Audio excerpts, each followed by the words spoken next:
नमस्कार मित्रों, मीमांसा गुरुकुल के YouTube चैनल पे आपका पुनः स्वागत है। भू राजनीति पे अभी तक हमने 2 वीडियोस डाल दिए हैं। आशा है आप लोगों ने उन वीडियोस को देखा होगा, समझा होगा, आत्मसात किया होगा। पुनः दोहराना चाहूँगा कि इसमें जो भी जानकारी दी जा रही है इन वीडियोस में, यह सिर्फ भू राजनीति तक सीमित नहीं है। आप इसका उपयोग अलग अलग प्रश्नों में, अलग अलग विषयों में कर सकते हैं। आपके ज्ञान के परिमार्जन हेतु ये वीडियो बनाए जा रहे हैं। ज्ञान के समृद्धि के लिए आपके ये वीडियो बनाए जा रहे हैं। अब ये आप पे निर्भर करता है कि आप ये कैसे अलग अलग प्रश्नों में, कैसे अलग अलग विषयों में इस जानकारी का उपयोग कर पाते हैं। ठीक है, ऐसे भू राजनीति तक सीमित नहीं है, यह समझने की भूल मत कीजिएगा आप। ठीक है, और यदि कोई विद्यार्थी है जो राजनीति विज्ञान पढ़ रहा है, तो राजनीति विज्ञान या अंतर्राष्ट्रीय संबंधों में जिसकी रुचि है, चाहे वो यूनिवर्सिटी लेवल पे हो, चाहे कॉम्पिटिटिव एग्जाम्स लेवल पे हो, उनके लिए तो ये निश्चित तौर से अपने आप में ही काफ़ी परिमार्जित तौर से वीडियो बनाए जाने का प्रयास है यह। किंतु जो विद्यार्थी सामान्य अध्ययन के लिए तैयारी कर रहे हैं, या इतिहास के लिए तैयारी कर रहे हैं, भूगोल के लिए तैयारी कर रहे हैं, उनके लिए भी इस वीडियो में बहुत सारी चीज़ें हैं, बस उन्हें लेने आना चाहिए। ठीक है, तो अभी तक तो हमने चर्चा कर ली थी कि संक्षेप में क्या होता है भू राजनीति क्या होती है संक्षेप में, उसके अभिप्राय क्या हैं, किस प्रकार से पूर्व आधुनिक भारत को भू राजनीति ने प्रभावित किया है। आज के वीडियो में हम आधुनिक राजनीति भारत की आधुनिक राजनीति पे भू राजनीति का क्या प्रभाव पड़ा है, भू राजनीतिक कारणों का क्या प्रभाव पड़ा है, उस पर चर्चा करेंगे। तो देखिए, इसमें स्लाइड में आपको दिख रहा होगा कि impact of India's geographical expense on nation making. अब देखिए, भारत एक उपमहाद्वीप है। यह अपने आप में माने हर तरह की विविधताओं से भरा हुआ देश है। सांस्कृतिक तौर से तो है ही, प्राकृतिक तौर से भी आप देखेंगे, आप हिमालय में चले जाइए तो ऊंची पर्वत श्रृंखलाएं हैं, 12 नदियां हैं, ठंडी होती है, अलग टाइप की मिट्टी है, ठीक है, अलग टाइप की जलवायु है, बारिश अलग टाइप की होती है। आप साउथ में चले जाइए तो वनाच्छादित प्रदेश हैं, कर्नाटक, केरला, यदि आप चले जाइए यहाँ पे आपको तट मिलेंगे, कोस्टल एरिया मिलेगी, तो जिसके कारण ट्रेड होता है। ट्रेड होने के कारण अलग अलग संस्कृतियों का सम्मिश्रण होता है। तो जब अलग संस्कृतियाँ आती हैं तो उनका जो प्रभाव पड़ता है वह एक अलग दृष्टिकोण आपको दिखेगा नॉर्थ में, और एक अलग दृष्टिकोण दिखेगा आपको साउथ में। क्यों? क्योंकि नॉर्थ पे आक्रमण हुए, जबरदस्ती आके अधिकार जमाया गया। किंतु साउथ में जो भी कल्चरल इन्फ्लुएंसेस आए हैं बाहर से, वह व्यापार के कारण आए हैं। तो वहाँ पे आप देखेंगे कि जो सामाजिक समरसता है वह अधिक आपको देखने के लिए मिलेगी तुलनात्मक तौर से उत्तर भारत के। तो देखिए, यहाँ सब पे भी आपको जियोपॉलिटिक्स दिख रहा है। ठीक है, उसके बाद जब अंग्रेज भी आए तो उनके लिए भी इतने बड़े भारत पे, इतनी विविधताओं भरे देश पे एक इफेक्टिव कंट्रोल करना उनके लिए भी संभव नहीं था। उनके पास भले टेक्नोलॉजी बहुत अच्छी थी, उनकी ब्यूरोक्रेसी बहुत एफिशिएंट थी, ज्ञान का भंडार था उनके पास, अलग तरीके की राज्य व्यवस्था बनाई थी उन लोगों ने। किंतु उनके लिए भी देखिए, फिर जियोपॉलिटिक्स किस प्रकार से इम्पोर्टेंट हो रहा है। उनके लिए भी इतने बड़े भारत पे एक इफेक्टिव कंट्रोल कर पाना इतना आसान नहीं था। पहले की भी किसी शासक के लिए वो इतना आसान नहीं था, चाहे वो मुगल रह गए हों, चाहे उसके पहले सल्तनत काल के सुल्तान रह गए हों, किसी के लिए इतना आसान नहीं था। इसीलिए तो आप देखिए, यदि आप इतिहास पढ़ते हैं तो उसमें आप पाते हैं कि जो सामंत हुआ करते थे, मनसबदार हुआ करते थे, जब भी मुगल शासक जो होता था थोड़ा भी कमज़ोर पड़ता था तो तुरंत वह अपनी स्वतंत्रता घोषित कर देते थे। चाहे मुर्शिद कुली खान का आप नाम ले लीजिए, चाहे निजामुल मुल्क का नाम ले लीजिए आप, तो उनको यह चीज़ बहुत अच्छे से पता थी कि भले मुगल शासक, उनके पास धन बल है, जन बल है, किंतु उनके लिए भी इतने दूर आकर अधिकार प्राप्त कर लेना इतना आसान नहीं होने वाला है। तो जहाँ पे मुगल शासक थोड़ा सा कमज़ोर हुआ, वहाँ पे लोगों ने स्वतंत्रता घोषित करना शुरू किया। आप इसीलिए देखिए औरंगजेब, जो कि क्या कहते हैं कि जिसके शासनकाल में मुगल सीमाएं दूर दूर तक फैली थी, ठीक है, वह भी जब दक्षिण में आया, दक्षिण के कारण ही वो हार गया।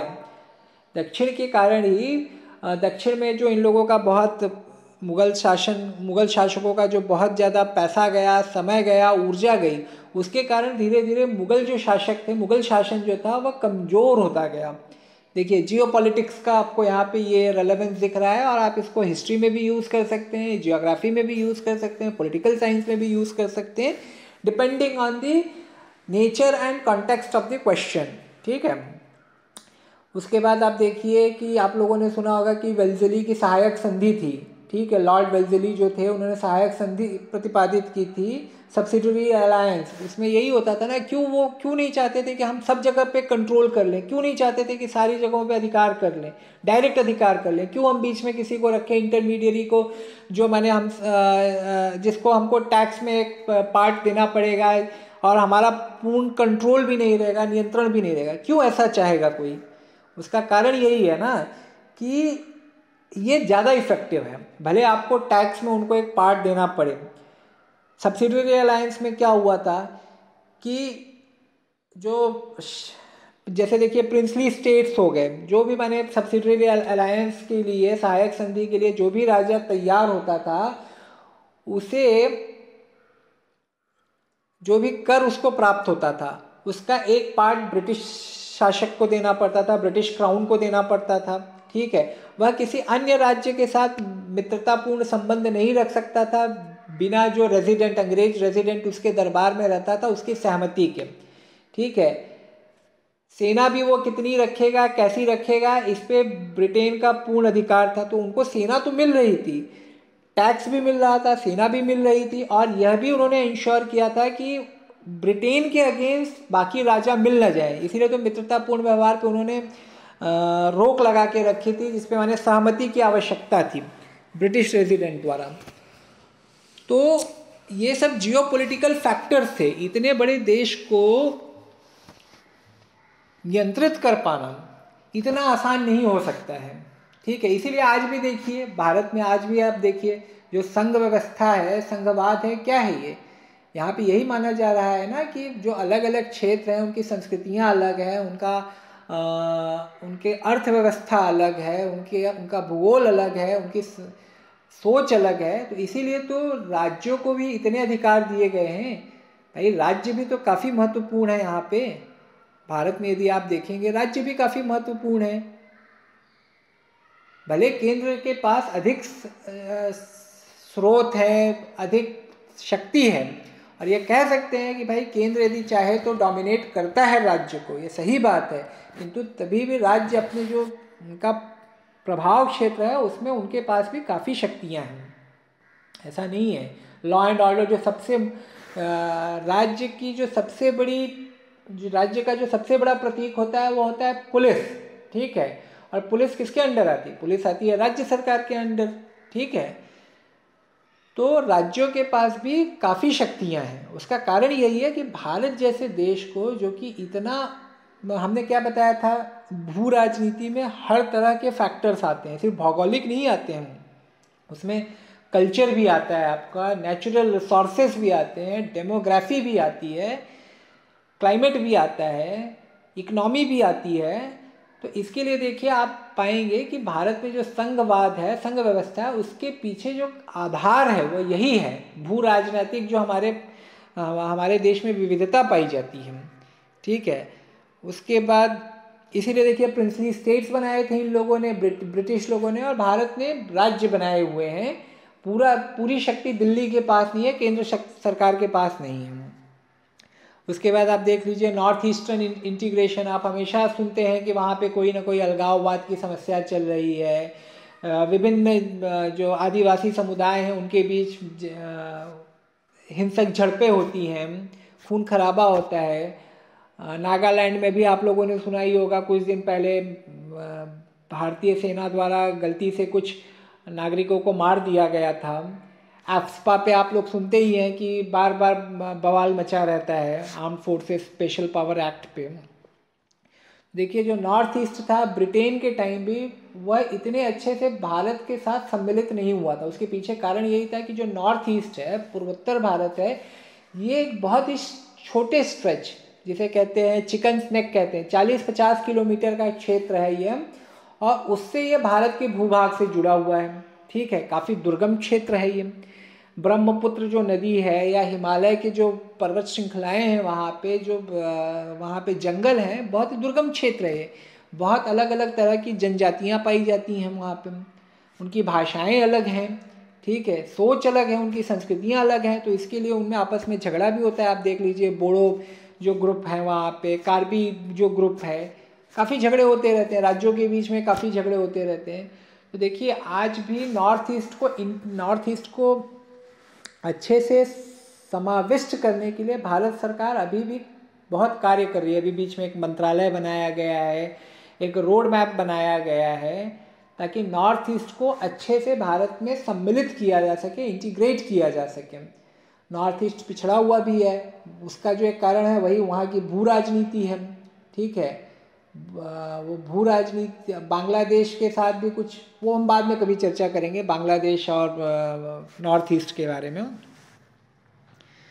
किंतु आपको मोटा मोटा समझ में आ रहा होगा कि हम क्या कहना चाह रहे हैं, और मैं हमेशा यही कहूँगा मोटा मोटा समझिए। आप ये मत समझिए कि नॉर्थ ईस्ट के क्या कहते हैं जीडीपी कितनी है नॉर्थ ईस्ट की, वहाँ पे असम कौन से नंबर पे आता है, वहाँ पे कितनी नदियाँ हैं, बॉर्डर किसके साथ बॉर्डर का लेंथ कितना है, ये सब जानने की कोई आवश्यकता नहीं है। ठीक है, कितने वहाँ पे अलगाववादी ग्रुप्स हैं, अलग अलग अलगाववादी ग्रुप्स का नाम जानना, उनका लीडर कौन है, ये सब की आवश्यकता नहीं है। विशेषकर संघ लोक सेवा आयोग में तो बिल्कुल ही आवश्यकता नहीं है। आपको मोटा ज्ञान होना चाहिए, आपको एक कंसेप्चुअल अंडरस्टैंडिंग होनी चाहिए। ये नहीं कि छोटी छोटी बातें आपको पता है, उससे कुछ नहीं होता है।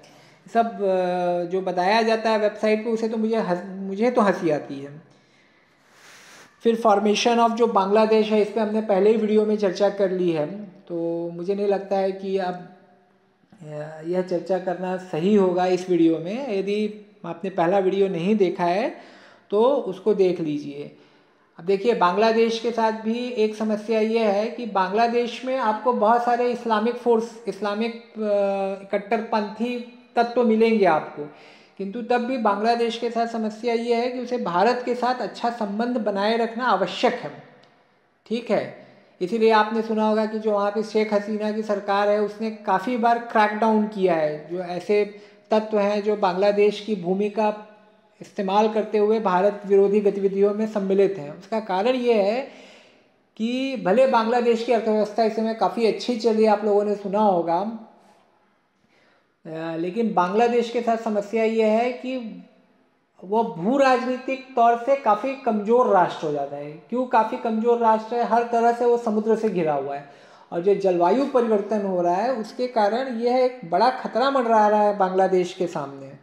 जो वहाँ पे अब फ्लडिंग बढ़ गई है, मौसम अलग तरीके से अभी बिहेव कर रहा है वहाँ पे, और ये भारत के लिए भी समस्या हो सकती है। भारत के लिए कैसे समस्या हो सकती है कि जलवायु परिवर्तन यदि होगा, बांग्लादेश में फ्लडिंग अधिक होगी, कोस्टल एरिया तटीय क्षेत्र यदि उसके डूबेंगे तो वहाँ से माइग्रेशन होगा, ठीक है, विस्थापन होगा, और वो लोग कहाँ आएंगे? भारत में आएंगे। आप देखते ही हैं कि कितना बांग्लादेशियों को लेके बवाल मचा रहता है। जब भी बांग्लादेश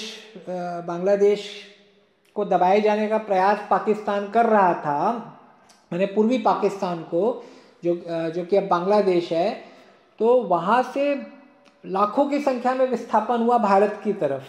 ठीक है, और उसके कारण भारत विवश हुआ कि इस समस्या में वह हाथ डाले, इस समस्या का निराकरण के लिए वह प्रयत्न करे। और साथ ही उस समय जो लोग आए वह आज भी माने एक क्या कहते हैं बहुत बड़ी समस्या है, और दोनों देशों के बीच में टकराव का भी एक कारण है। जो बांग्लादेश से विस्थापित होकर लोग आए हैं, बांग्लादेश के साथ ये एक समस्या है कि पहली बात तो उनको ये कोस्टल फ्लडिंग बहुत बढ़ रही है, ठीक है, और दूसरी बात उनके पास कोई लैंड ट्रांसपोर्ट के लिए भारत को छोड़ के उनके पास और कोई विकल्प नहीं है। तो उनको भारत के साथ अच्छे संबंध बनाए रखने पड़ेंगे, और भले उनकी अर्थव्यवस्था अच्छी चली, उनके पास डेमोग्राफी भी माने काफ़ी अच्छी जनसंख्या है बांग्लादेश की, किंतु वह कभी भी ऐसा नहीं लगता है कि बहुत शक्तिशाली राष्ट्र बन पाएंगे।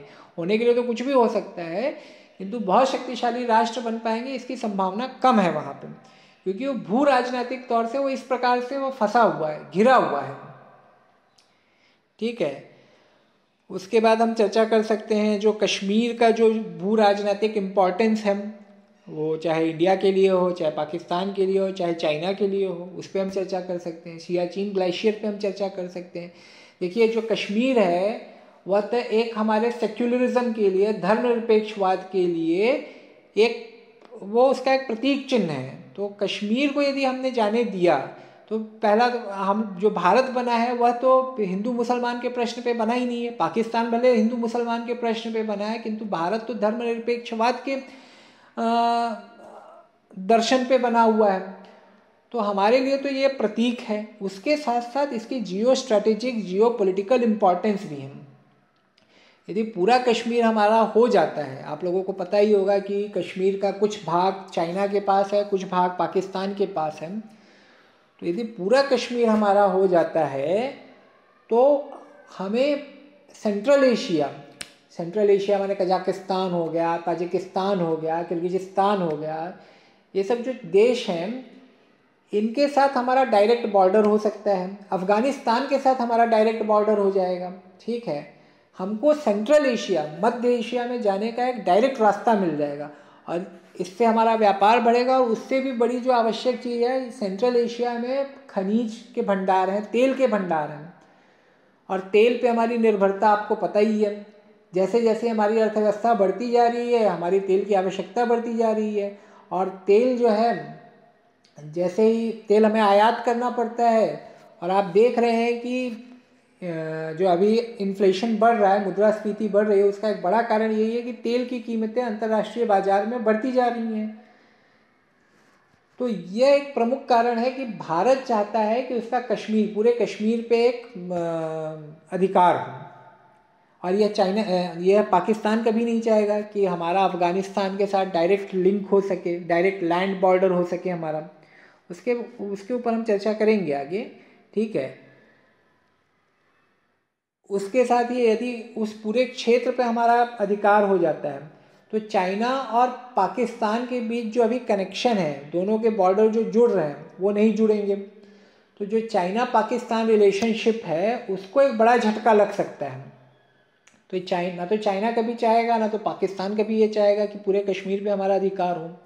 आप लोगों ने सुना होगा, आगे के पॉइंट आप देख ही रहे हैं, China Pakistan economic corridor and importance of Gwadar port जो है।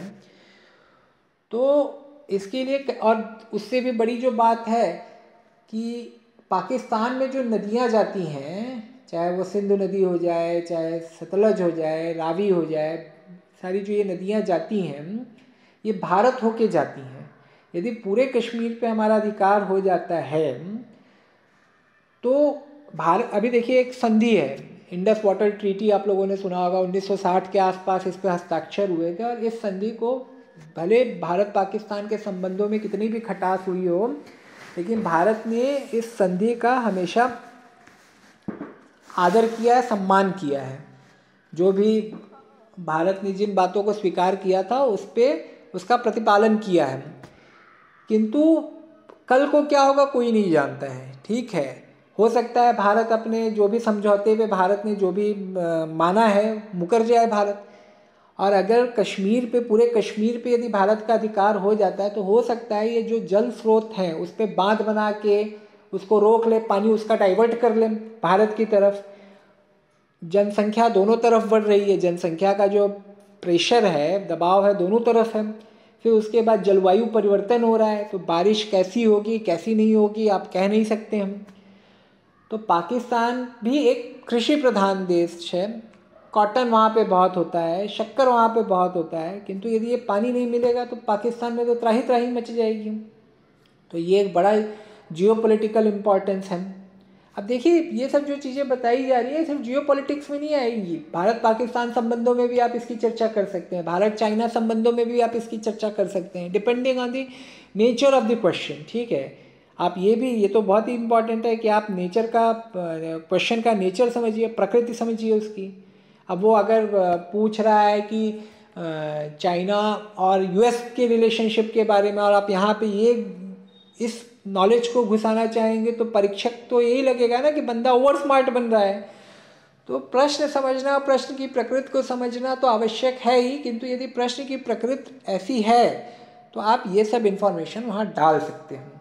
ठीक है। उसके बाद देखिए सियाचिन, ये इस पर प्रश्न कभी आ सकता है, डायरेक्ट प्रश्न आ सकता है संघ लोक सेवा आयोग में कि भाई सियाचिन का इम्पोर्टेंस क्या है, क्यों हम लोग इतना पैसा खर्च कर रहे हैं, सियाचिन का इतना क्या इम्पोर्टेंस है। तो देखिए ये एक मैप आपको दिखेगा, तो ये आपको बता सकता है कि सियाचिन का इम्पोर्टेंस क्या है। इसमें आप देखिए सियाचिन ग्लेशियर दिख रहा है, उसके बाद सक्जम वैली दिख रही है, अक्साई चीन दिख रहा है। ठीक है। तो सियाचिन ग्लेशियर के बारे में आपको पता ही होगा कि ये दुनिया का हाईएस्ट बैटलफील्ड है, सबसे ऊंचाई पे स्थित रण क्षेत्र है ये। ठीक है। तो इस पे जिसका भी अधिकार रहेगा वह देख सकता है पूरी तरफ, कमांडिंग हाइट उसे मिल जाती है, पाकिस्तान क्या कर रहा है, चाइना क्या कर रहा है, आराम से ऊपर से बैठ के देख सकता है वो। ठीक है। आप यहाँ पे देखिए जो सियाचिन ग्लेशियर है किस प्रकार से सिचुएटेड है। उसके बाद ही यहाँ से आप देखिए जो काराकोरम एक्सप्रेस, काराकोरम हाईवे जाता है जो चाइना और पाकिस्तान को कनेक्ट करता है। चाइना का जो शिनजियांग आपको दिख रहा होगा मैप में, तो जो शिनजियांग है वहाँ से निकल के ये काराकोरम पास जाता है पाकिस्तान में, सॉरी काराकोरम हाईवे। तो यदि यहाँ पे जिसका भी अधिकार है, ठीक है, तो वह इस पे निगरानी कर सकता है, इस पूरे क्षेत्र पे निगरानी कर सकता है। तो ये तो बहुत ही सामरिक तौर से बहुत ही महत्वपूर्ण पोस्ट है, इसको तो हम छोड़ ही नहीं सकते, भले कितना भी खर्च हो जाए। ठीक है। और इसके साथ साथ ही ये क्या कहते हैं, ये भारत में जो फ्रेश वाटर का सबसे बड़ा रिसोर्स है ये सियाचिन ग्लेशियर। यहाँ से एक नदी जाती है, नुब्रा नदी जाती है, ये पाकिस्तान के पंजाब में पानी देती है। तो इस पे तो अधिकार रखना हमारे लिए क्या कहते हैं बहुत ही आवश्यक है, बहुत ही महत्वपूर्ण है। तो इसलिए देखिए सियाचिन ग्लेशियर, अब हम कह सकते हैं कि वहाँ पे क्या है, कुछ भी नहीं है, सिर्फ बर्फ़ के पहाड़ हैं, इतने पैसे हम खर्च कर रहे हैं, इतनी कठिन परिस्थितियों में अपने सैनिकों को वहाँ पे झोंक रहे हैं, किंतु उसका कुछ कारण है, बहुत महत्वपूर्ण कारण है। यह सिर्फ नाक का प्रश्न नहीं है, ऐसे मत समझिए कि नाक के प्रश्न के लिए ऐसा भारत कर रहा है या पाकिस्तान इस पर क्यों अधिकार चाहता है। नाक का प्रश्न नहीं है ये भू राजनीतिक विवशताएं हैं। उसके बाद देखिए यहाँ पे चाइना पाकिस्तान इकोनॉमिक कॉरिडोर पे हमने चर्चा की है, इम्पोर्टेंस ऑफ ग्वादर पोर्ट, पहले वीडियो में भी इस पे हमने थोड़ी सी चर्चा की थी। तो देखिए जो जैसे कि पाकिस्तान बार बार कहता है कि चीन से हमारी जो मित्रता है वो हिमालय से भी ऊंची है और हिंद महासागर से भी गहरी है। तो चीन के साथ अच्छे संबंध बना के पाकिस्तान पश्चिम से भी काफ़ी संसाधन ले लेता है। ठीक है। चीन के साथ अच्छे संबंध बना के पाकिस्तान वेस्ट से भी अच्छे संसाधन ले लेता है, क्योंकि वेस्ट नहीं चाहता, पाकिस्तान जियोपॉलिटिकली इतना इम्पॉर्टेंट राष्ट्र है कि वेस्ट नहीं चाहता पूरा जो जियोपॉलिटिकली अनस्टेबल एरिया है, मध्य पूर्व हो गया, अफगानिस्तान हो गया, सब देखिए, पाकिस्तान न्यूक्लियर पावर्ड नेशन भी है, उसके बाद एक बड़ा मुस्लिम राष्ट्र भी है। तो वेस्ट कभी नहीं चाहेगा कि चाइना पाकिस्तान के साथ इतने अच्छे संबंध हो जाएं कि हम पीछे हट जाएं। तो ये क्या कहते हैं ना, ये सब कूटनीति है। अच्छे शक्तिशाली मित्र बनाओ तो बाकी लोग भी आपको पूछेंगे। हम अपनी जनरल लाइफ में भी करते हैं ना, तो वैसे ही पाकिस्तान कर रहा है। चाइना के साथ अच्छे संबंध रख के वो वेस्ट से भी बहुत संसाधन ले ले रहा है। फिर उसके बाद जो ग्वादर पोर्ट है, ग्वादर पोर्ट बनाने से चाइना को, आगे हम चर्चा करेंगे चोक पॉइंट्स की, हिंद महासागर में स्ट्रेट ऑफ मलक्का है, जहाँ से चाइना को जो ऑयल सप्लाई होती है, एनर्जी सप्लाई होती है, स्ट्रेट ऑफ मलक्का से बहुत होती है। यदि स्ट्रेट ऑफ मलक्का पे कोई अधिकार कर ले, छोटा सा एक चोक पॉइंट है, यदि उस पर कोई अधिकार कर ले तो चाइना के लिए बहुत ही कठिनाइयाँ सामने आएंगी। तो कोई भी राष्ट्र ये नहीं चाहता है कि हम किसी एक पॉइंट पे बहुत माने डिपेंडेंट हो, निर्भर हो। तो उसको डर लगता है कि हो सकता है कल को अमेरिका वहाँ पे अधिकार कर ले, अमेरिका की नेवी बहुत पावरफुल है, हो सकता है कल को भारत वहाँ पे अधिकार कर ले। अभी बीच में मैं कोई पेपर में आर्टिकल पढ़ रहा था, वहाँ पे किसी नौसेना प्रमुख ने या नौसेना के किसी बड़े अधिकारी ने यही कहा था कि स्ट्रेट ऑफ मलक्का पे हमें अपना नेवल प्रेजेंस बढ़ाना पड़ेगा, और यदि गलावन घाटी पे, लद्दाख में, अरुणाचल प्रदेश में चाइना कोई घुसपैठ करने की, कोई हिमाकत करने की कोशिश करता है, तो हमें उसका उत्तर स्ट्रेट ऑफ मलक्का पे देना पड़ेगा, उनकी सप्लाई लाइंस को रोक के। आपके पास हमेशा ये होना चाहिए ना, क्या कहते हैं, काउंटर करने के लिए कुछ होना चाहिए ना, तभी सामने वाला विवश होके पीछे हटेगा ना। तो उनका यह कहना था। तो स्ट्रेट ऑफ मलक्का को, उसका जो इम्पोर्टेंस है उसको कम करने के लिए चाइना चाहता है कि उसे लैंड एक्सेस मिले जो मध्य पूर्व के राष्ट्र हैं उनके लिए। तो इसके लिए वह लैंड एक्सेस भी मिले और सी पोर्ट एक्सेस भी मिले। सी पोर्ट एक्सेस बनाने के लिए हिंद महासागर पे उस तरफ से अरब सागर में अपना अधिकार जमाने के लिए वह ग्वादर पोर्ट जो बलूचिस्तान में है उसका निर्माण करवा रहा है। काफ़ी पैसे खर्च कर रहे हैं, आई थिंक 45 या 50 मिलियन डॉलर की कुछ डील हुई थी। वहाँ पे मैंने एयरपोर्ट बना रहा है, रोड्स बना रहा है, पाइपलाइन बिछा रहा है, स्पेशल इकोनॉमिक जोन बना रहा है कुछ बहुत बड़ी क्षेत्र में। तो पाकिस्तान के लिए पैसा मिल रहा है, निर्माण हो रहा है, वहाँ पे रोजगार मिल रहा है, ठीक है। और वह चाइना के लिए बहुत इम्पोर्टेंट होते जा रहा है ना। मैंने अगर आपने, चाइना ने पूरा इन्वेस्ट वहाँ पे कर दिया है, पाइपलाइन बिछा दी है, पूरी एनर्जी सप्लाई उनकी पाकिस्तान होके आ रही है, तो पाकिस्तान को उसके साथ, चाइना को पाकिस्तान के साथ मित्रवत संबंध बनाए रखने पड़ेंगे। वो कल को ऐसे नहीं कह सकता, पाकिस्तान को आंख नहीं दिखा सकता है कि नहीं नहीं अब हम तुम्हारे साथ संबंध नहीं रखेंगे। पाकिस्तान पर उसकी निर्भरता होती जा रही है। तो इसके लिए चाइना पाकिस्तान इकोनॉमिक कॉरिडोर बहुत महत्वपूर्ण है। कई बार आई थिंक इस पर प्रश्न पूछे भी गए हैं और आगे भी आ सकते हैं। ग्वादर पोर्ट जो है, आप देखिए, फिर भू राजनीति पे एक छोटी सी हम चर्चा करते हैं। ग्वादर पोर्ट जो है, ऐसा कहा जाता है 1979 में, 1979 में जब सोवियत संघ ने अफगानिस्तान पे आक्रमण किया था, तो उसका एक प्रमुख कारण ये भी था कि उनको ग्वादर पोर्ट पे अधिकार जमाना था। रशिया के साथ एक बड़ी समस्या ये है कि उनके पास कोई वार्म वाटर पोर्ट नहीं है। माने वार्म वाटर पोर्ट माने ऐसा कोई पोर्ट, बंदरगाह जहाँ पे उष्ण जलवायु हो। सब वहाँ उनके पास जो है ठंडे प्रदेशों में है, जिसमें बर्फ़ बहुत जम जाती है। फिर ट्रेड पे उसका फ़र्क पड़ता है। जब 10-10 फीट तक बर्फ़ रहेगी तो आप ट्रेड कैसे करेंगे? ट्रेड होता है लेकिन वो फिर खर्चीला हो जाता है, आपको टेक्नोलॉजी लगानी पड़ेगी, मैन पावर लगाने पड़ेंगे, उसके बाद भी नेचर को आप नहीं हरा सकते हैं। तो ये कहा जाता है कि ग्वादर पोर्ट पर अधिकार जमाने के लिए रशिया ने, सोवियत संघ ने आक्रमण किया था अफगानिस्तान पे 1979 में। अच्छा, ग्वादर पोर्ट आपका आता है बलूचिस्तान में। बलूचिस्तान जो है, ऐसा भारत को भी ये चीज़ें पता है कि ग्वादर पोर्ट किस तरह से बहुत ही महत्वपूर्ण है चाइना के लिए, पाकिस्तान के लिए। और भारत यह भी जानता है कि बलूच लोग जो हैं वह पंजाबी डोमिनेंस, अब देखिए यहाँ पे कल्चरल एस्पेक्ट्स आ रहे हैं जियो पॉलिटिक्स के, जो पंजाबी डोमिनेंस है उससे वह लोग रुष्ट हैं। वहाँ पे भी अलगाववादी ताकतें काम कर रही हैं बलूचिस्तान में, ठीक है। बलूचिस्तान में प्राकृतिक गैस के बहुत बड़े भंडार हैं, ठीक है। लगभग आधा पाकिस्तान बलूचिस्तान में है, 50%, ठीक है। तो ऐसा माना जाता है, पाकिस्तान बार बार यह आरोप लगाता है कि भारत वहाँ पे बलूचिस्तान में अलगाववादी ताकतों को प्रश्रय दे रहा है। भारत को भी ये सब चीज़ें पता ही हैं। तो देखिए किस प्रकार से जियोपॉलिटिक्स रिलेशंस को, इंटरनेशनल अफेयर्स को, विदेश नीति को किस प्रकार से प्रभावित करती है।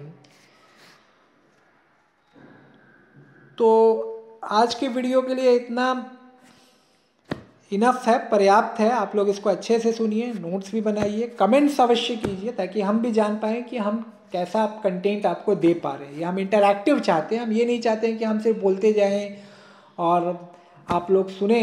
यदि आपको अच्छा लगता है तो हमको बताइए कि कमेंट्स द्वारा कि क्या अच्छा लगा, क्या बुरा लगा। जो भी हमारी खामियां होंगी उस पर हम प्रयास करेंगे कि दूर कर सके।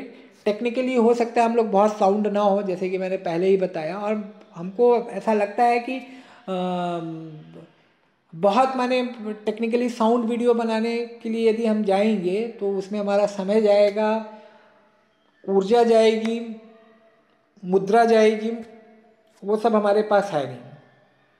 समय हमारे पास है नहीं, ऊर्जा इतनी, ऊर्जा है, ऊर्जा से भरपूर है हम लोग, किंतु हम वो ऊर्जा लगाना चाहते हैं कंटेंट बनाने में। अच्छा कंटेंट आपको दे सकें, ऐसा कंटेंट जो कि रेलेवेंट हो अलग अलग एग्जामों के लिए। ऐसा कंटेंट नहीं कि जो बस ये दिखाने के लिए कि देखो हमको बहुत चीज़ें पता है, छोटी छोटी चीज़ें पता है। नई दिल्ली का यदि आप मुझसे पूछेंगे कि नई दिल्ली की एरिया, नई दिल्ली का क्षेत्रफल बताइए, तो मैं नहीं बता पाऊँगा आपको, ठीक है। आप ऐसे बहुत सारे प्रश्न पूछेंगे तो मैं नहीं बता पाऊँगा आपको।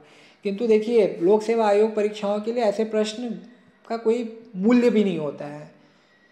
तो हम आपको ऐसी चीज़ें बताएंगे, उस पर रिसर्च करेंगे, आपको ऐसी चीज़ें बताएंगे जो आपके लिए आपका वैल्यू एडिशन कर सके, जिसे कहते हैं ना मूल्यवर्धन कर सके। ऐसी चीज़ें नहीं बताएंगे कि जो बस आप हम बता दें और आप सुन लें और हमको लगे कि अरे हमने तो बहुत ज्ञान दे दिया। नहीं, ऐसा नहीं करेंगे। तो ऊर्जा से भरपूर है, ऊर्जा करेंगे रिसर्च में, अच्छे टॉपिक्स पे इन्वेस्ट करेंगे। टेक्निकली भी हम काम कर सकते हैं, हमारे पास कोई टीम नहीं है, अकेले मैं काम करता हूँ, एक जन और हैं वो काम करते हैं, वो भी दूर हैं, साथ में बैठ के हम लोग काम नहीं करते हैं। तो हमारे पास कोई ऐसी टीम नहीं है। किंतु हाँ, अगर ऐसा लगा कि भाई टेक्निकली भी हम कुछ अच्छा कर सकते हैं तो उस पर हम करने का प्रयास कर सकते हैं। चलिए, धन्यवाद।